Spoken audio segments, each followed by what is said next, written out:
నమస్తే, welcome to ఈహాటి. అమెరికాలోని technology రంగంలో H1B వీసాపై పనిచేస్తున్న నిపుణులు ఈ మధ్య కాలంలో తీవ్రమైన ఒత్తిడిని ఎదుర్కొంటున్నారు. ఈ వీసా వారి ఉద్యోగంతో ముడిపడి ఉండడం వల్ల ఉద్యోగులు తమకు ఇష్టం లేని పనులు చేయడానికి లేదా అదనపు పని భారాన్ని నిరాకరించడానికి సంకోచిస్తున్నారు.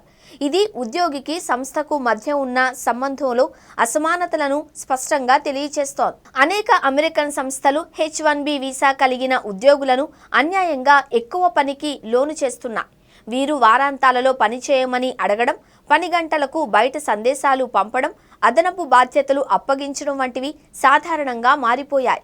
ఈ ఉద్యోగులు ఈ అదనపు పని భారాన్ని నిరాకరించలేరు, ఎందుకంటే అలా చేస్తే ఉద్యోగం కోల్పోయే ప్రమాదం ఉంది. దాంతోపాటు వారి వీసా కూడా రద్దవుతుంది. ఈ భయం వారిని మౌనంగా అన్నింటినీ భరించేలా చేస్తోంది. ప్రస్తుతం అమెరికా ప్రభుత్వం వలసదారులపై కఠినమైన వైఖరిని అవలంబిస్తోంది.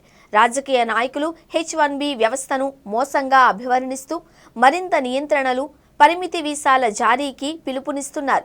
ఈ పరిస్థితుల్లో H1B ఉద్యోగులు మరింతగా ఒత్తిడికి గురవుతున్నారు.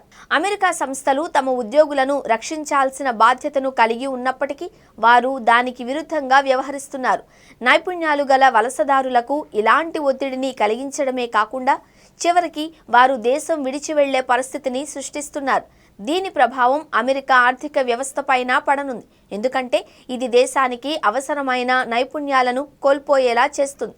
సంస్థలు మరియు పాలక వ్యవస్థలు ఇలా కఠినంగా వ్యవహరిస్తూ శ్రమ దోపిడీకి అండగా నిలిస్తే ఒక స్థాయికి మించి ఎవరూ మౌనంగా ఉండలేరు.